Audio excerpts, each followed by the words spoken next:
Hi, Geoff Lawton here, and I'm actually in the chicken pen. I'm in the electric net with 25 Isa Brown chickens, egg layers, and I'm with the Chicken Caravan 30.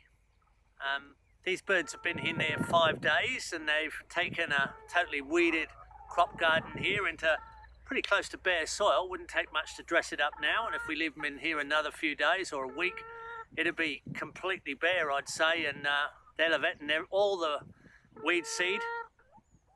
They would have broken all the pest cycles. They've scratched it all over, and of course they'd have manured quite evenly across the ground. So it's more or less ready. A little bit of a dress up, a little bit of a soil trim, and we can move into a mulch cover crop or a vegetable garden with mulch. Or a big crop garden. It's what they do.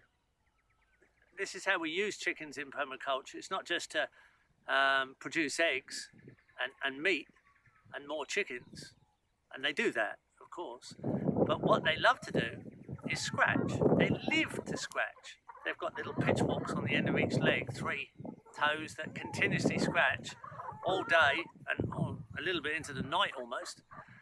And they continuously manure, and they don't urinate and manure, they just manure as one package. So it's a high quality manure, and they're evenly distributed everywhere. And they love to scratch to eat seeds and bugs, and particularly larvae, which are slow moving, of course. So they're scratching around. And people think they eat worms, but they don't eat a lot of worms because the worms stay below the layer. If you have a heavily mulched chicken pen, you'll find that there'll be a big layer of earthworms just below the depth they can scratch. They actually increase the number of earthworms underneath their scratch layer because their manure, they're biting me here, they're trying to eat my finger, they're predators. They'll eat mice, actually. I've seen them chase down mice. But they're stimulating microorganisms in the soil, which are the microorganisms which are the feed for the earthworms. So the more earthworms you have, the more beneficial microorganisms you must have to keep that population of earthworms alive. And these birds stimulate that event through all their actions. So we put them to work, and we get the benefit of all that extra work plus the eggs, plus the meat, plus the other products, and they can breed extra chickens. Now, we don't just have them in crop gardens. We like to put them in food forests. In fact, we think the tastiest eggs come out of the food forests, which are mixed fruit tree forests, really, assemblies of plants as in a forest, but with a chosen assembly of layers that are mostly all productive. Some are support species. A lot of support species are actually chicken food. So the leucinas behind me in the skyline here, they're actually a nitrogen fixing tree I have in alley crops between my gardens. They fix nitrogen and they drop a seed that's chicken feed. And a lot of the food forests are the same. And then if we have a food forest that we're about to start, we can tractor the ground with chickens first, and then we can come in and plant. Now the great thing about the Chicken Caravan 30 is it's so mobile, it's so self-sufficient. It's got its own energy supply with small solar panels, battery, timer, opens the door just before dawn if that's when you want it to open, and closes just after sunset. Birds are already away. It's got a ramp that slides up. You can wheel it with one person. It's got a brake on it. It excludes the chickens out of the nest boxes so they don't manure in the nest boxes at night. So you have roll out eggs. They roll out into another little sort of cupboard area you can open up. You've got clean eggs, and it's got a water supply and a food supply on board. And you can take the food supply off, so it will go over rougher ground, and put it back on again, hang it underneath. Wow, I mean, you couldn't have an easier system.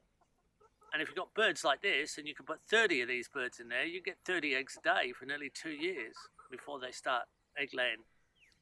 Life tends to drop off, but you get 30 eggs a day for 2 years. I mean, that's a lot of eggs. Yeah, that's like 14,000 eggs in 2 years, just about. So probably more, actually. but you'd get at least that.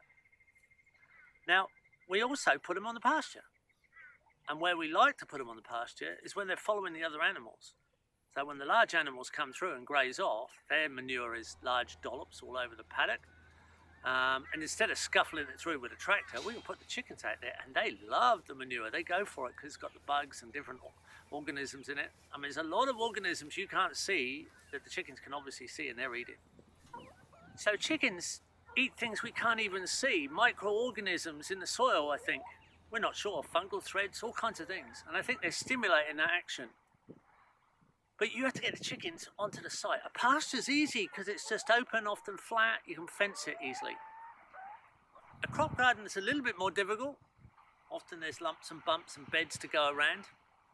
We usually use star pickets and big rubber bands we make out of recycled inner tubes. We cut inner tubes into thin rings, about a centimetre in thickness. You get a nice stretchy rubber band. You can join 2 together or 3 together and get a really nice tension on your fence.